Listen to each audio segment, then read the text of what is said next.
오늘 본문 말씀은 우리가 잘 알고 있는 주기도문에 대한 말씀입니다. 11장 1절 말씀입니다. 예수께서 한 곳에서 기도하시고 마치심에 제자 중 하나가 여짜오되 주여 요한이 제자들에게 기도를 가르친 것과 같이 우리에게도 가르쳐 주옵소서. 제자들은 지금까지 어떤 기도를 했기에 기도를 가르쳐 달라고 했을까요? 아니면 기도를 하지 않았다는 말인가요? 아니면 예수님이 어떤 기도를 하는지 궁금했던 것일까요? 제자들은 3년 동안 예수님을 따라다녔습니다. 그런데 예수님이 제자들에게 기도하는 방법을 가르쳐 주시지 않았다는 것도 이상합니다. 예수님은 제자들이 깨닫기를 바랬던 것일까요? 아니면 물어오기를 기다리고 있었던 것인가요? 다시 말하면 이제야 제자들이 기도에 대하여 눈을 뜬 것 같다는 이야기가 될 것입니다. 예수님은 이에 대하여 기도하는 방법을 가르쳐 주십니다. 첫째, 아버지의 이름이 거룩히 여김받도록 기도해야 한다고 했습니다. 기도는 하나님에 대한 찬양이라고 이사야서 6장 3절에서 말하고 있습니다. 기도자는 하나님의 거룩하심과 전능하심과 유일하심을 찬양하는 것입니다. 찬양한다는 것은 하나님에게 마땅히 받았어야 할 영광을 우리가 하나님께 드리는 것이기 때문에 하나님을 찬양하는 것과 하나님의 이름이 거룩하게 여겨지길 간구하는 것과 같은 의미입니다.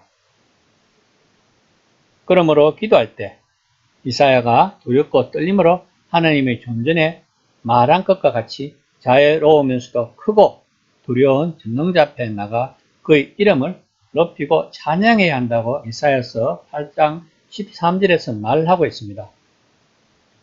기도하면서 기도를 들으시는 하나님의 능력을 신뢰하지 못하는 것은 그의 이름을 욕되게 만드는 행위이므로 우리는 기도하는 순간을 우리들의 소원을 성취하는 것이 아니라 하나님을 찬양하는 시간으로 생각해야 합니다. 둘째, 하나님의 나라가 임하도록 기도해야 합니다. 하나님의 나라는 공간적인 개념이 아니라 통치적인 개념입니다. 즉, 내가 하나님의 통치를 받는다는 의미입니다. 다시 말하면 내 안에 내재하고 계시는 성령님이 나를 다스린다는 말입니다. 셋째, 일용할 양식을 위해 기도해야 합니다. 염려는 기도하는 사람들의 마음이 하나님과의 소통을 가로막기 때문에 먹고 사는 문제를 아버지 되시는 하나님께 맡기는 기도를 해야 하는 것입니다. 또한 지금 내게 주시는 일용할 양식에 만족하는 것이기도 합니다. 넷째, 제 용서를 위해 기도해야 합니다. 성도들은 용서를 받아야 할 대상일 뿐 아니라 용서해야 하는 존재이며 하나님의 용서를 전달하는 존재이기도 합니다. 이웃을 사랑하려면 우선 용서하는 마음이 내 안에 있어야 합니다. 빵이 우리의 육신을 살리는 것이라면 용서는 우리의 영혼을 살리는 도구입니다. 제 용서가 없이는 우리는 하나님과 함께 동행할 수가 없기 때문입니다. 우리는 이웃에게 용서하지 않으면서 우리들은 하나님께 제 용서를 받기를 원한다는 것은 잘못되었다는 것입니다. 다섯째, 시험에 들지 않게 해 주시도록 기도해야 합니다. 우리들이 구원을 받았다는 것은 우리 안에 있는 죄와 영혼이 구원을 받았지 제약된 우리 몸은 그대로 가지고 있습니다. 그러므로 우리는 제약된 우리의 본성과 끊임없이 싸워야 하는 것입니다. 이것이 영적 전쟁인 것입니다. 시험을 받지 않는다는 것은 영적 전쟁에서 이기게 해달라는 기도인 것입니다. 그리고 예수님은 간청하는 친구의 비유를 들면서 기도하는 방법에 관하여 말씀하십니다. 친구가 애고 없이 밤에 찾아와 떡 3덩이를 빌려 달라고 합니다. 그 이유는 그의 친구가 여행 중에 급히 찾아왔는데 줄 음식이 없었기 때문입니다. 11장 6절 말씀입니다. 내 벗이 여행 중에 내게 왔으나 내가 먹일 것이 없노라 하면, 그 당시 서민들은 한방에서 온 가족이 같이 잠을 잤다고 합니다. 그렇다고 해서 떡을 줄 수 없다고 돌려보낼 친구는 없다는 것입니다.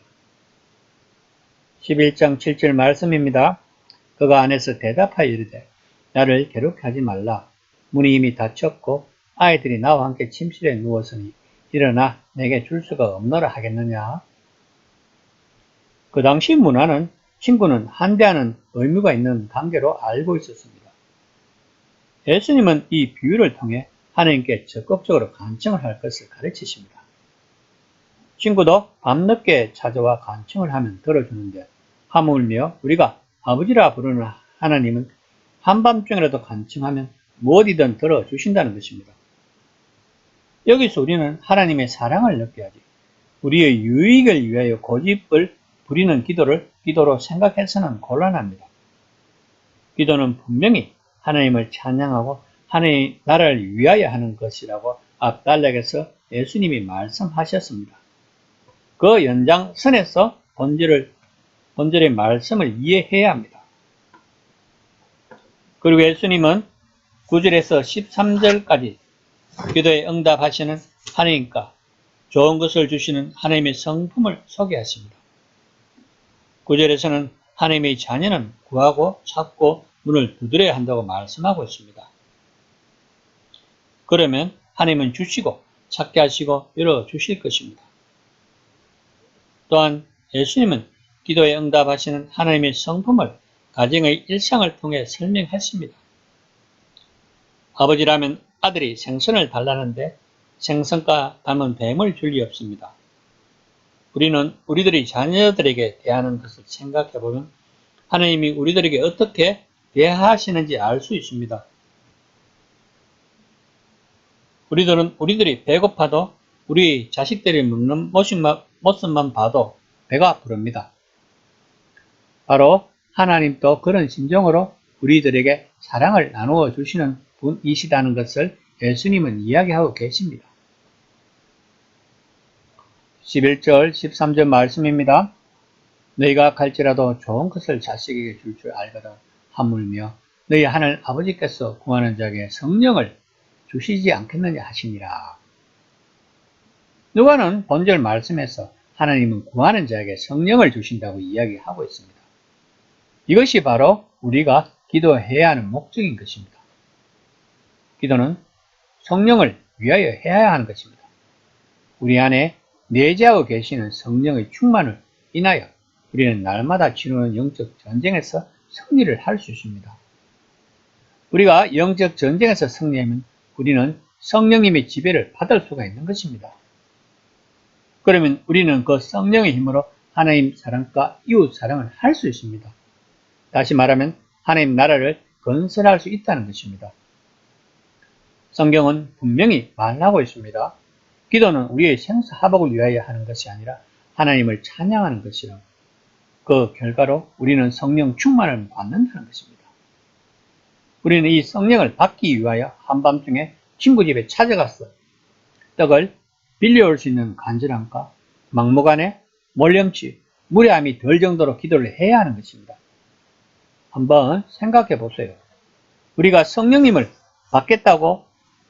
받겠다는데 하나님은 이 기도를 들어주실 것입니다. 성령의 충만함을 맛보지 못한 사람은 지금 이 말의 뜻을 잘 모를 것입니다.